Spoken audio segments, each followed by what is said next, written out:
तो आज प्रहलाद महाराज के दिव्य उपदेश की 5th क्लास है।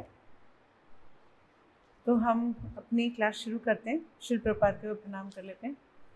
नमो विष्णु पादाय कृष्ण पृष्ठाय भूतले श्रीमते भक्ति वेदांत स्वामी इति नामिने नमस्ते सरस्वती देवे गौरवाणी प्रचारिणे निर्विशेष शून्यवादी पाश्चात्य देशतारिणे। हरे कृष्णा। तो हमने लास्ट क्लास में सीखा कि भक्ति का मतलब है सरेंडर। हमने क्या एग्जाम्पल लिया सरेंडर में? परीक्षित महाराज का एग्जाम्पल था सरेंडर में। हाँ, द्रौपदी का एग्जाम्पल था कि द्रौपदी ने जब भगवान को बिल्कुल कंप्लीट सरेंडर होकर बुलाया। और हमने ये बोला था कि चैंटिंग हमारी कैसे होनी चाहिए, जैसे कि एक पेड़ पे पंछी का बच्चा और उसके सामने सांप आ जाए, है ना। तो हमारी चैंटिंग ऐसे होनी चाहिए। कभी किसी को फील होता है उतना असहाय फील होता है?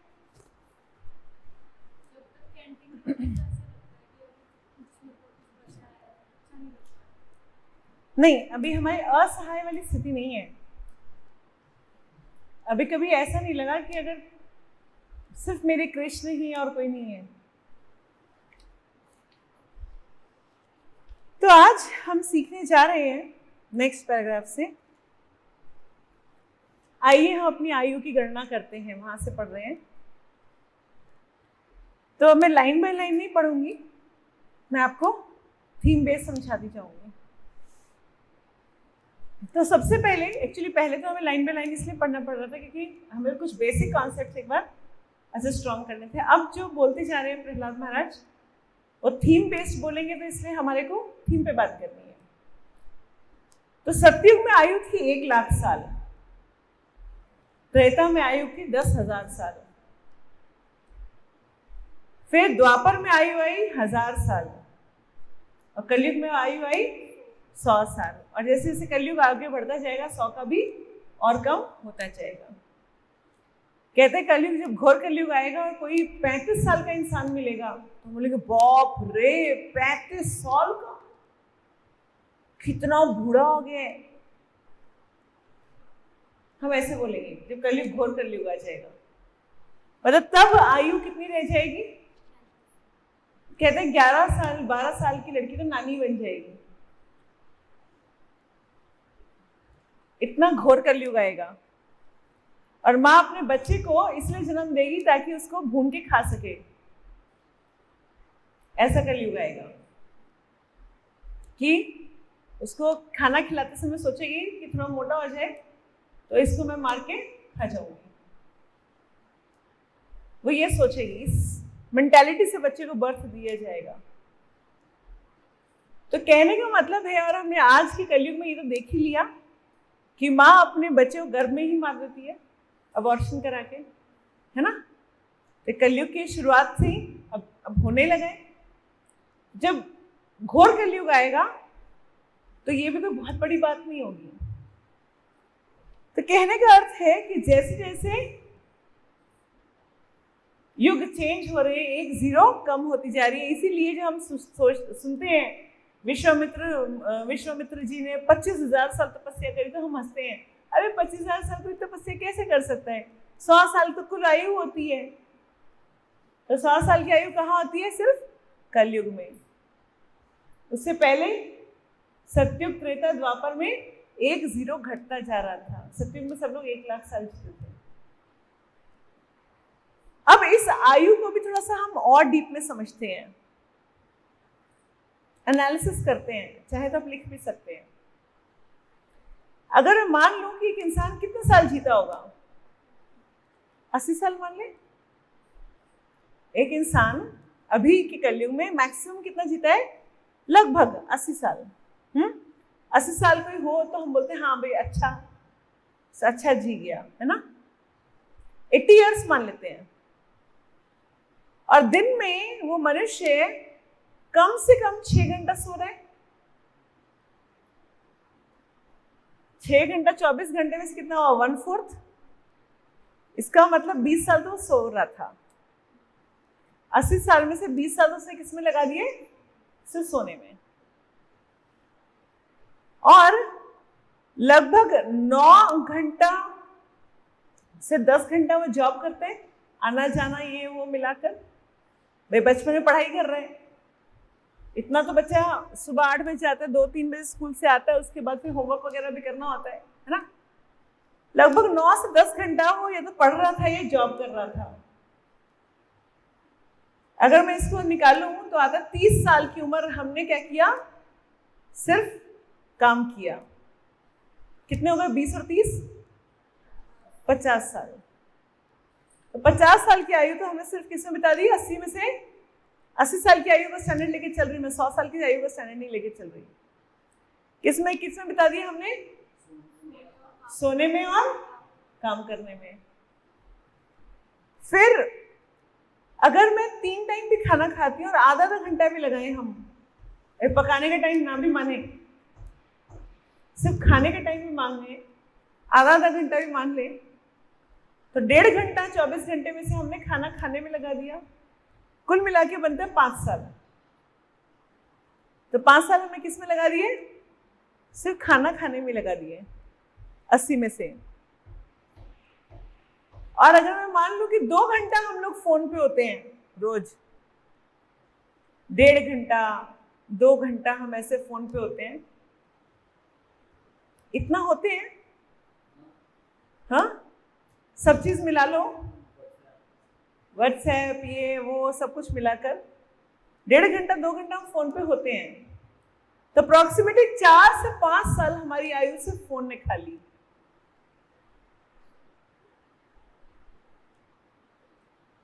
फिर उसके बाद अगर हम पूरा दिन में सिर्फ 1 घंटा माने कि हम फ्रेश हो रहे हैं, नहा रहे हैं, सिर्फ 1 घंटा लगा लें पूरे दिन में। वैसे हम 2 बार नहाते हैं, बट फिर भी अगर हम एक बार भी मान लें कि हम लोग सुबह फ्रेश कर रहे हैं, फ्रेश हो रहे हैं, ब्रश कर रहे हैं, नहा रहे हैं, पर्सनल नीड्स, वॉशरूम जा रहे हैं, पूरे दिन में हम 1 घंटा भी मान लें तो 3 साल तो हम सिर्फ वॉशरूम में बैठे हैं। कम से कम 3 से 4 3 पॉइंट समथिंग आ रहा था, मैंने 3 ले लिया था। अभी वॉशरूम टाइम वगैरह पूरा मिला लोगे तो 4 हो जाएगा पूरा। और अगर मान लीजिए हम दिन में सिर्फ 1 घंटा कहीं ट्रैवलिंग कर रहे हैं, थोड़ा सा पैदल चल रहे हैं, आ रहे हैं, जा रहे हैं, और अगर हम अपने जहाँ हम घूमने फिरने जाते, तीर्थ वगैरह जाते हैं, वहाँ का सब टाइम वगैरह मिला लें, ट्रैवलिंग टाइम, तो वो लगभग 4 साल हमारी ट्रैवलिंग टाइम है।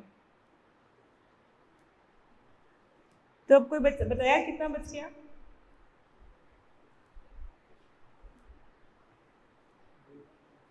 कितना बचा? लगभग 60 और 60 67 ईयर्स। 67 ईयर्स हमारे किससे चले गए? सिर्फ अपनी बेसिक नेसेसिटीज पूरी करने में। अभी तो हमें रिश्तेदारों को टाइम नहीं मिलाया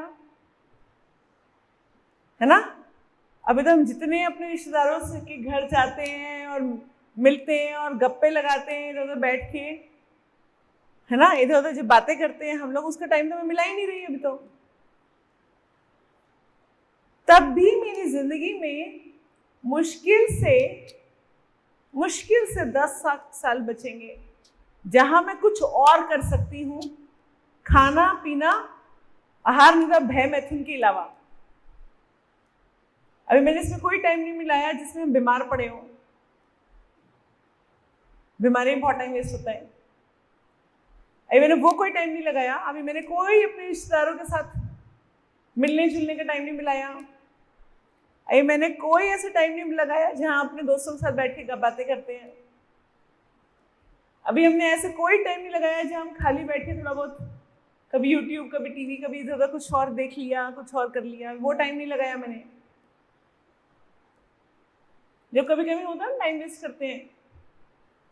अगर हमारे पास 80 साल की आयु है और प्रभुपाद कह रहे हैं कि पहले 20 साल तो बच्चा सिर्फ पहले 20 साल तो हम सिर्फ पढ़ते हैं, खेलते होते हैं, खेल रहे होते हैं, पढ़ रहे होते हैं। 18 साल 17 साल का बच्चा भी होता है, हम बोलते हैं बच्चा है, चल खेल रहा है, कोई बात नहीं, है ना, फिजिकल फिटनेस कर रहा है, कोई बात नहीं, है ना, पढ़ रहा है तो पढ़ पढ़ पढ़ करते रहते उसके पीछे। पहले लगभग एवरेज 20 साल तो हमने सिर्फ पढ़ने खेलने में लगा दिए। लगभग हमारी लाइफ के 20 साल घर गृहस्थी, सेल्फ ग्रेटिफिकेशन, बच्चों में लग जाते हैं। कम से कम लास्ट 20 साल हम कोई काम करने लायक बचते नहीं हैं। लास्ट 20 साल 60 के ऊपर जब रिटायरमेंट आ जाती है तो हाथ पैर वैसे ढीले हो जाते हैं, पूरी तरह से शरीर काम नहीं कर रहा होता। कभी कहीं दर्द है, कभी कहीं दर्द है, कभी कुछ है, कभी कुछ है, तकलीफें बढ़ना शुरू रहती हैं। सिर्फ हमारे पास कुछ साल हैं बीच के। अगर आरवाइज एनालिसिस लगाओगे तो लगभग 10 साल बचेंगे। और अगर मोटी मोटी बात भी करोगे तो जिसके अंदर मैंने जॉब वॉब कुछ नहीं लिया, तब भी 20 साल बचेंगे, जिसमें हमारे को भगवत धाम जाने की तैयारी करनी है। और ये मैंने कोई भी फिगर कम, मतलब ऐसा नहीं कि मैंने बहुत एग्जैजरेट करके बोली है, कि बहुत ज्यादा बढ़ा के बोल दी है। 6 घंटा मैंने लगाया सोने का, मैंने ये नहीं कहा कि 8 घंटे सोते हैं, मैंने 6 घंटा सोने का लगाया।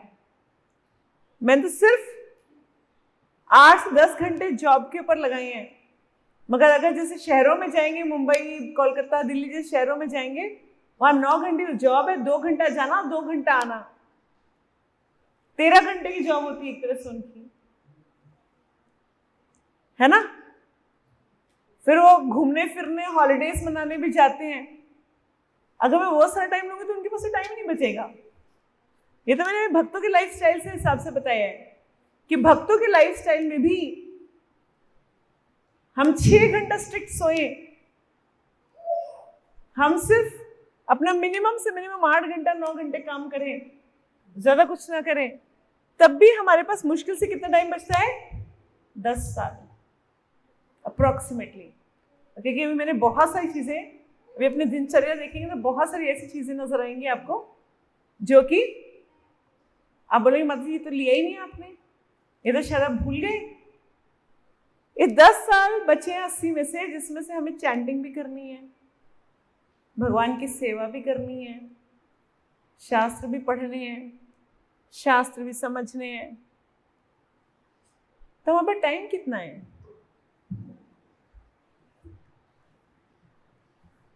और तब भी जब भी हमें टाइम मिलता है हम क्या करते हैं? प्रजल्पा, टीवी, प्रजल्पा, चलो बैठ के बातें करते हैं। हमारे पास टाइम नहीं है। और ये तब है जब मैं मान के चल रही हूँ 80 साल तो जिएंगे ही जिएंगे, तब ये हालत है हमारे टाइम की। अगर मैं एक्चुअल टाइम का एनालिसिस निकाल दूं, जितना हमारी उम्र में लिखी है, अगर भगवान मुझे बताएं कि हाँ जी इनकी उम्र इतनी है, तो फिर आप बताएंगे अरे हमारे पास भक्ति का टाइम कहाँ गया? क्योंकि सोना तो 6 घंटे था ही था, खाना नहाना फोन वोन तो हम कर ही रहे हैं। तो सबसे ज्यादा छुरी किस पे लगती है? भक्ति करने के टाइम पे। जहां हम बीमार हुए सबसे पहले क्या छूटती है? जिस दिन सर दर्द हो गया, जिस दिन बुखार हो गया, उस दिन सबसे पहले क्या छूटता है? माला। सबसे पहले हमारा क्या छूटता है? माला छूटता है। अरे आज तो तबीयत खराब है, आज तो बीपी लो हो रखा है, अप हो रखा है, ये हो रखा है, वो हो रखा है, क्या होगा? सबसे पहले क्या छूटती है? तो हमारी प्रभुपाद और प्रहलाद महाराज यहाँ पर हमारे को बहुत सटीक तरीके से बता रहे हैं कि आपके पास भक्ति करने का ज्यादा टाइम है नहीं। और हम सोच रहे हैं कि हम टाइम वेस्ट कर लेते हैं। कहते हैं जो टाइम वेस्ट करता है उसको टाइम वेस्ट कर देता है। इसका समझ में आया मैं क्या बोल रही हूँ? जो टाइम को वेस्ट कर देता है, टाइम उसे वेस्ट कर देता है। क्या बना देता है उसको? वेस्ट, है ना? तो ये समय बहुत कीमती है, बहुत कीमती है। एक एक मिनट बहुत कीमती है। उस टाइम को देखो कैसे करके हम अपने इस टाइम में से जितना भी हम वेस्ट कर रहे हैं उसको हम खत्म करें और अपने आप को भक्ति में और सीरियस करें। तब जाकर हमारी कोई उम्मीद बनती है। आपको ये जो एनालिसिस मैंने करके बताया, इसमें कोई त्रुटि नजर आ रही है कि माता जी ये चीज तो आपने बहुत ज्यादा बोल दी है?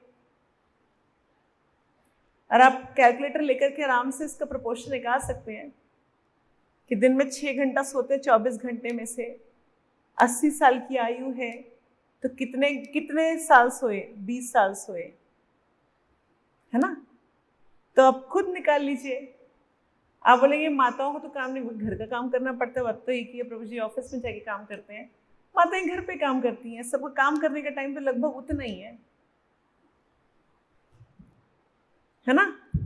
कहने का अर्थ ये है कि हमारे पास समय बहुत तेजी से दौड़ लगा रहा है और हम वहीं की वहीं पीछे बैठे हुए हैं और पता नहीं किसकी वेट कर रहे हैं। यहाँ तो सब भक्तगण है, मगर जब हम प्रचार करने बाहर जाते हैं तो उनको बोले आप क्लास में आइएगा, तो बोलते हाँ माता जी, भगवान चाहेंगे तो हम आएंगे। बोलते ना सा, भगवान ने चाहा तो जरूर आएंगे। अरे भगवान ने चाहा तभी तो मुझे यहाँ भेजा। अगर भगवान ने नहीं चाहा होता तो मैं आपके पास आती नहीं। भगवान चाह रहे हैं तभी तो बुला रहे हैं। तो बहुत अच्छा, देखते हैं अभी बहुत काम है, टाइम ही नहीं है, समय नहीं है। और वैसे उनसे बात करो तो टाइम ही नहीं पास होता। भैया तुम इतना सोचा क्यों इस तरह के सारा दिन फॉरवर्ड्स मारते हैं, इधर का इधर, उधर का इधर, इधर को उधर? बोले टाइम पास करने के लिए कुछ तो चाहिए। तो जिसने टाइम पास कर दिया तो जब डेथ आएगी उसे कहते ना ही पास्ड अवे। जिसने टाइम पास कर दिया वो पास अवे हो जाएगा और उसके बाद उसके हाथ में क्या बचेगा? कुछ नहीं। आपको पता है मृत्यु जब आती है, 5वें स्कंद में बताया जाता है कि जब मृत्यु आती है तो इतना पेन होता है जैसे 50,000 बिच्छू एक साथ काट गए हो। भक्तों की पेन की बात नहीं कर रही हूं मैं मटेरियल लाइफ के लोगों की बात कर रही हूँ, क्योंकि वो अपने शरीर से इतने ज्यादा अटैच होते हैं कि जब यमदूत उनको खींचते हैं तो ऐसे खींचते हैं जैसे बालों में च्युइंगम खींच रहे हो ना भाई। और सपोज करो 50,000 च्युइंगम सर पे लग जाए तो खींच के निकालना पड़े तो कैसे दर्द होगा? अनबेरेबल। इसीलिए इतना दर्द सहा नहीं जाता। सिर्फ शरीर में क्या होता है, जो शरीर छोड़ते हैं, किसी ने एक्सपीरियंस किया हो तो शरीर छोड़ते समय लोगों को मल मूत्र भी निकल जाता है। मल मूत्र निकल के इतना दर्द हो रहा होता है, पूरी बॉडी कफ और पित्त से भर जाती है। उस स्टेज में जहां पूरा सिस्टम कफ और पित्त से भर गया है, जहां इतना दर्द हो रहा है, हमारे मुंह से कृष्ण निकल जाएगा। कब निकलेगा? जब बहुत गूढ़ प्रैक्टिस हो, बहुत डीप रूटेड प्रैक्टिस हो। और एक बार एक सीनियर मुझे बता रहे थे, मेरे एक सीनियर थे, वो क्या हुआ कि एक बार पूरे एक मंजिल से नीचे गिर गए। उनको भक्ति करते हुए हो गए थे 25-26 साल। तो बोले मैं फेल हो गया, फ्रैक्चर हुए, मल्टीपल फ्रैक्चर हुए। जब उनसे मिलने गए तो बोले मैं फेल हो गया। मैंने क्यों प्रभु जी ऐसा क्यों बोल रहे हो? बोलते हैं गिरते समय कृष्ण नहीं निकला मुंह से, उईमा निकला। अगर यहीं में मृत्यु आ जाती, अब तो फ्रैक्चर हुआ, यहीं पे मृत्यु आ जाती तो मुंह से कृष्ण नहीं निकला था। तो 5 साल की आयु में ही भक्ति क्यों शुरू कर देनी चाहिए? 5 साल की आयु से ही भक्ति क्यों शुरू कर देनी चाहिए? इसके ऊपर प्रहलाद महाराज बहुत सारी बातें बोलते हैं। पहली बात तो प्रभुपाद कहते हैं, पहले बात समझिए कि जो भक्ति कर रहे हैं लोग वो बेवकूफ नहीं है। बहुत बड़े बड़े पढ़े लिखे इंजीनियर, डॉक्टर, लॉयर, वकील, सीए सब भक्ति कर रहे हैं, तो क्या वो बेवकूफ है?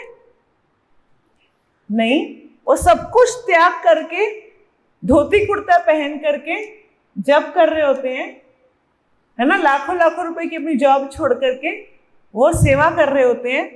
तो क्या वो बेवकूफ है? सन की लोग हैं वो?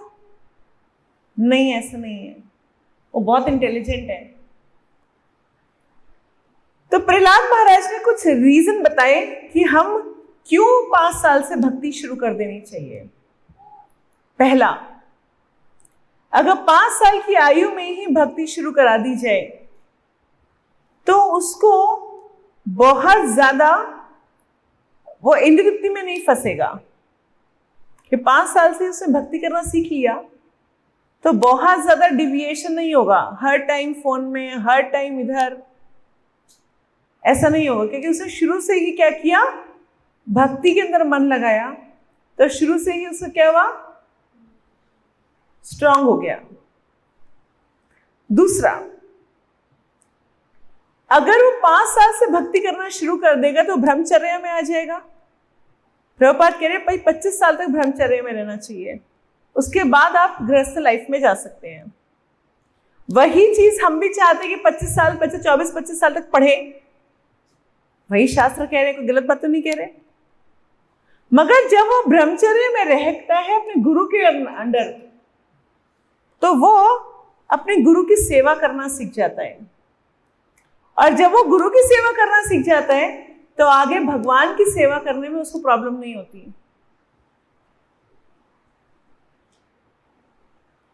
तो गुरु की सेवा करना सीख जाता है। वो क्या सीख जाता है?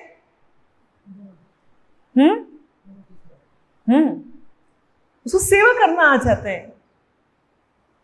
पढ़ाई के साथ साथ वो सेवा करना सीख जाता है। तीसरा, उसको अपनी इंद्रियों पर कंट्रोल करना आ जाता है। नहीं तो नॉर्मल जो भौतिकवादी लोग हैं वो तो सिर्फ अपनी जीभ और अपनी आंख और अपने कान और अपने नाक को ही तृप्त करते सारी उम्र बिता देते हैं, उनकी वो कभी पूरी नहीं होती। भक्तों में आप कभी भी ऐसा नहीं देखोगे किसी की आंख में गंदगी दिखी, कभी नहीं दिखेगी। मगर जब आप बाहर जाओ, इस भक्ति के माहौल से बाहर निकलो, तो आपको ऐसे बहुत सारे बूढ़े भी नजर आ जाएंगे जो बिल्कुल गंदी हरकतें कर रहे होते हैं। तो शंकराचार्य ने बोला कि गलितम मुंडम पलितम अंगम, मतलब कि जो बाल है सारे उड़ गए, सारी जो स्किन है वो गल गई, है ना, दांत सारे झड़ गए, पेट से डाइजेशन नहीं होता, मगर मुझती ना आशा पिंडम, वो जो डिजायर से अंदर की इच्छाएं भौतिक सुख भोगने की, वो खत्म नहीं हुई। इसीलिए भौतिक लोग आपस में बूढ़ों के बोलते हैं सठिया गया। भौतिक लोग बोलते हैं, क्यों बोलते हैं? क्योंकि 60 साल की आयु के बाद शरीर तो बैठ जाता है, मगर जो इंद्रियां हैं वो और ज्यादा उग्र हो जाती हैं, इच्छाएं पूरी हो नहीं रही होती, इसलिए वो फ्रस्ट्रेट हो जाते हैं, इसलिए पागलों की तरह बिहेव करने लगते हैं। क्योंकि वो इच्छाएं, जो भोग करने की इच्छाएं हैं, वो खत्म नहीं होती।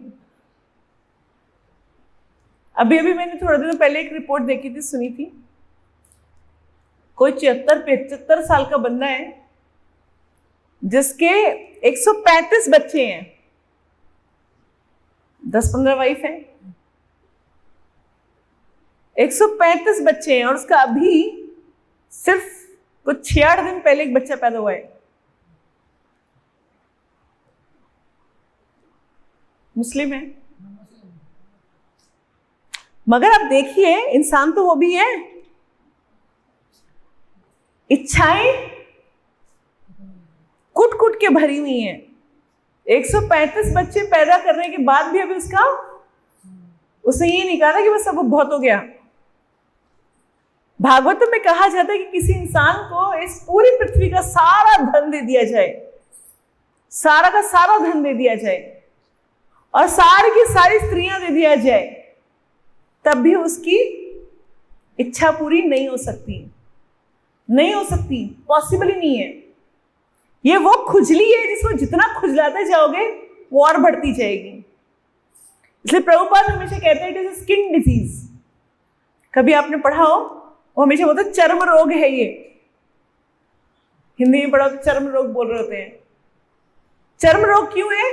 क्योंकि स्किन की जितनी भी चर्म की स्किन डिजीज जितनी भी होती है उसको जितना खुजलाओगे वो और ज्यादा बढ़ जाती हैं। बिल्कुल ऐसी ही इच्छाएं ऐसी होती हैं जिनको जितना ज्यादा हम पूरा करेंगे वो और ज्यादा बढ़ जाएंगी। हमने एक आधी बार से क्या होता है वो और बढ़ जाएगी, फिर बोलेंगे अरे 2-3 बार से क्या होता है फिर और बढ़ जाएगी। इसलिए सबसे बेस्ट चीज क्या है, इसको कंट्रोल कर लिया जाए। ऐसी एक फिलॉसफी है, वैष्णव फिलॉसफी नहीं है, नाम बोल रही। कुछ लोग बोलते हैं कि भाई इतना भोग करो, इतना भोग करो, इतना भोग करो कि हमारी वो बोर लगने लगे। मगर भागवतम कहती है कि वो कभी स्थिति नहीं आएगी। आपको और नया चाहिए होगा, और ज्यादा गंदा चाहिए होगा। आप उससे तो बोर हो जाओगे बट उसके बाद और ज्यादा गंदा चाहिए होगा। ये सबसे बेस्ट चीज क्या है? कंट्रोल। इसलिए भगवत गीता में कहा जाता है कि हमें कछुए की तरह रहना चाहिए कि जैसे कोई भोग की कोई इच्छा नजर आए, कोई भोग की चीज नजर आए, फटाफट कछुआ क्या करता है, जैसे कोई दुश्मन नजर आता है अपने पांव अंदर सिकोड़ लेता है और बिल्कुल पत्थर की तरह भाती हो जाता है। बिल्कुल वैसे ही हर वैष्णव को क्या करना चाहिए कि जैसे ही कोई इंद्रिय भोग की वस्तु नजर आए अपने सिकोड़ लेना चाहिए, हमें नहीं चाहिए। क्योंकि जितनी ज्यादा हम उसकी तरफ आगे बढ़ेंगे हम उतने ज्यादा उग्र हो जाएंगे, उतने ज्यादा हमें वो चीज चाहिए ही चाहिए। जैसे एक छोटा बच्चा भी है, वो जब पैदा हुआ उसको पता नहीं था फोन क्या होता है। हमने उसको 1 बार दिखा दिया, 2 बार दिखा दिया, 5 बार दिखा दिया, सोच के कि चल भाई मैं तो काम कर रही हूं तो 2-4 मिनट के लिए बैठ जा। बस उसके बाद उसका क्या बन जाता है, वो आदत बन जाएगी। उसके बाद उसको लगेगा मेरे को ये चाहिए ही चाहिए। तो जब छोटा बच्चा ऐसा कर रहे हैं तो हम बड़े बड़ों की क्या हालत है। छोटे बच्चे तो अभी तो कोई ज्ञान नहीं था, उसके बाद उसको हर समय ही फोन चाहिए। बिल्कुल ऐसे ही हमारे को अपनी भोग वस्तु चाहिए ही चाहिए। उसके लिए हम कुछ भी कर सकते हैं। लोग चोरी, डकैती, मर्डर सब कुछ करते ही हैं। क्यों करते हैं? भोग के लिए, इंद्रिय भोग करना है।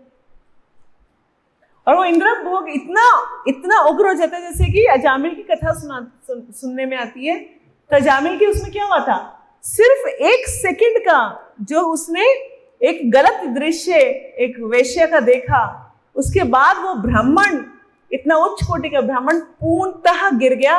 उसने ऐसा कोई पाप नहीं था पृथ्वी का जो ना किया हो। उसने मर्डर भी किए, उसने लूट खसोट भी की, सब कुछ किया सिर्फ उस वेश्या को तृप्त करने के लिए, जो कि कभी तृप्त नहीं हुई। तो सोचे एक उच्च कोटि का ब्राह्मण सिर्फ 1 सेकंड की गलत संगति की वजह से, और उसने सोचा चलो भोग थोड़ा सा हो जाएगा तो क्या होगा। उसकी इतनी अच्छी एक वैष्णव वाइफ थी, बहुत अच्छी सुशील उसकी पत्नी थी, उसे उसको भी पकड़ के घर से बाहर निकाल दिया अजामिल ने। सिर्फ उस वैश्या के संग करने के लिए उसने पूरा जीवन क्या किया, उसको कहते ना आग लगा दिया। जहां वो भक्ति के पूर्ण स्थिति में पहुंच सकता था, वो तो साधुओं कृपा से उसके लास्ट बच्चे का नाम नारायण रखा गया और वो सब कुछ हुआ। वो आगे कभी स्टोरी सुनाई जा सकती है।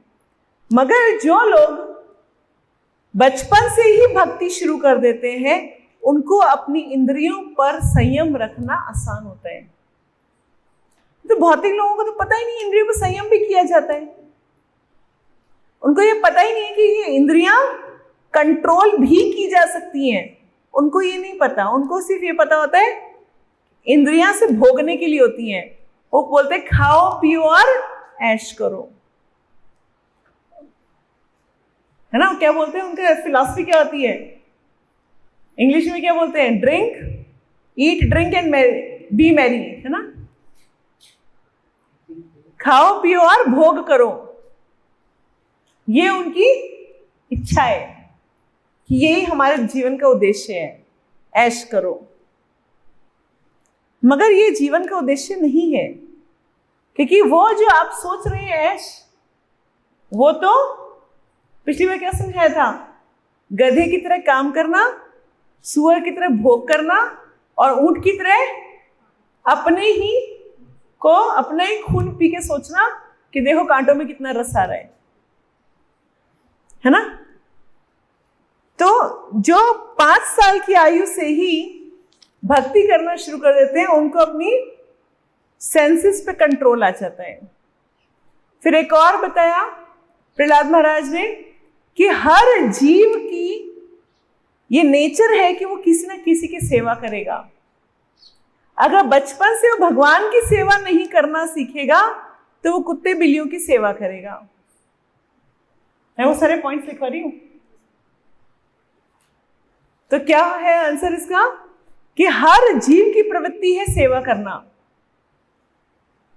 आप भी अगर याद करें तो अगर आपने किसी जिसका बहुत प्यार करते हैं उससे एक तो गिफ्ट मिला हो और एक आपने गिफ्ट बना के दिया हो, किसमें ज्यादा आनंद आया?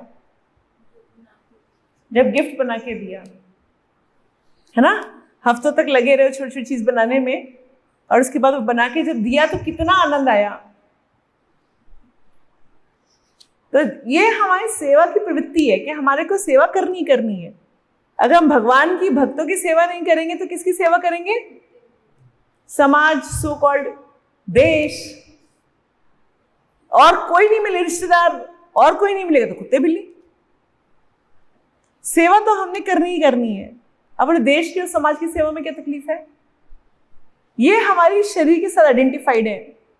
आज मैं सोच रही हूं कि मैं भारत भूमि में पैदा हुई हूं, कल को पाकिस्तान में पैदा हो जाएंगे तो क्या चिल्ला रहे होंगे? अभी तो हम बोलते ना इंडिया इंडिया, अगर 2-4 दिनों बाद अगर मर गए और यहीं पे हम अफगानिस्तान पाकिस्तान में जाके कहीं पैदा हो गए तो क्या होगा? पाकिस्तान पाकिस्तान चिल्ला रहे होंगे। आज हम इंडिया में हैं तो इंडियन भाषा बोलते हैं, हिंदी बोलते हैं। अगर हम चाइना में पैदा हो गए तो चिंगचुंग बोलेंगे। तो देश तो इस शरीर के साथ आइडेंटिफाइड है। हम समाज हमारे शरीर के साथ आइडेंटिफाई हो जाता है। हम सब बोलते हैं अरे हम तो यूपी के हैं, हम तो बंगाल के हैं, हम तो उड़ीसा के हैं, है ना, ऐसा बोलते हैं ना। अभी हम स्टेट डिफाइन करते हैं, हम हरियाणा के हैं, स्टेट डिफाइन करते हैं हम अपनी। मगर जब कहीं और होंगे तो हम बोलेंगे हम लाहौर के हैं। ये किसके साथ आइडेंटिफाई हुई? इस शरीर के साथ। जिस दिन शरीर त्यागा, ना हम हरियाणवी हैं, ना हम भारतीय हैं, ना हम बनी है, ना हम पंजाबी हैं, ना कुछ नहीं है, फिर हम आत्मा है ना। और अगली बार जहां जन्म लेंगे उसके हिसाब से सोचना शुरू कर देंगे। जिस देश में पैदा होंगे वहीं के हिसाब से हम बातें करना शुरू कर देंगे, उन्हीं की भाषा सीख लेंगे, उन्हीं के हिसाब से अपने मम्मी पापा डिफाइन कर लेंगे, है ना। इसके अलावा प्रहलाद महाराज कहते हैं कि अगर हम भौतिक चीजों में ज्यादा आसक्त हो गए, मतलब अगर 5 साल की आयु में हमने भक्ति नहीं की तो हम भौतिक चीजों में ज्यादा आसक्त हो जाएंगे, डीप। और अगर डीप आसक्ति आ गई तो हम कृष्ण को नहीं समझ सकते, क्योंकि हमारी जड़ें भौतिकवाद में ज्यादा गहरी हो गई,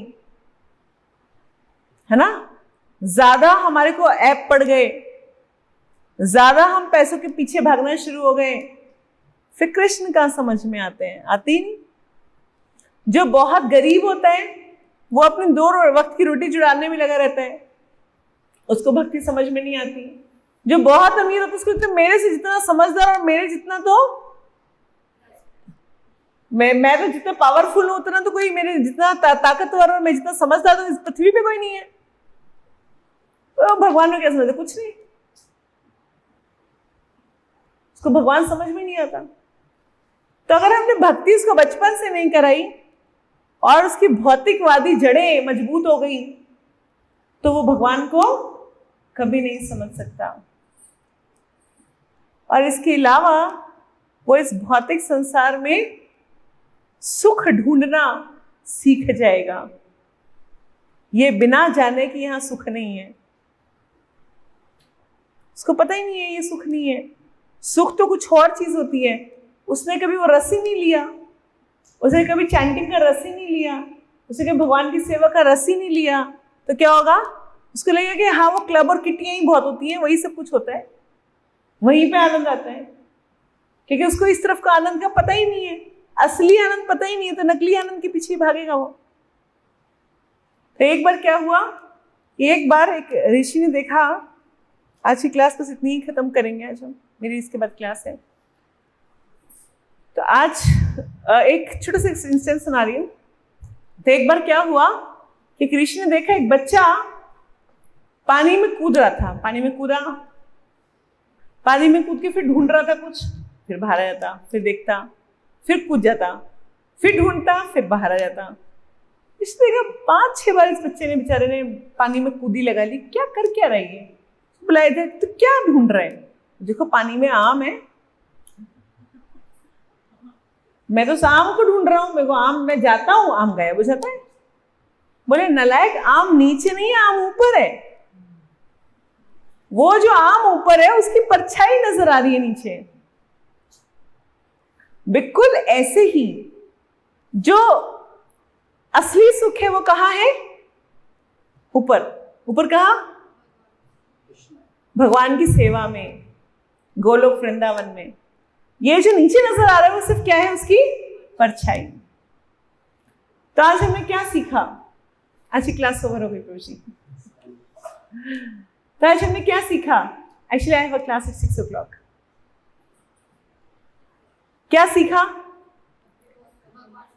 सबसे पहले तो हमने सीखा कि जो हमारी उम्र है उसको अगर हम विश्लेषण करें तो हम 20 साल सिर्फ सोने में गुजार देते हैं। अगर 6 घंटा भी सोए तो 80 साल अगर हम अपनी उम्र माने, 80 years माने, तो 20 years we sleep।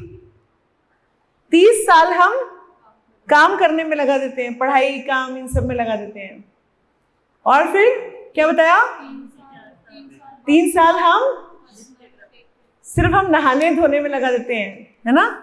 वॉशरूम में बिताते हैं 3 साल तो पूरे। और उसके बाद क्या सिखाया?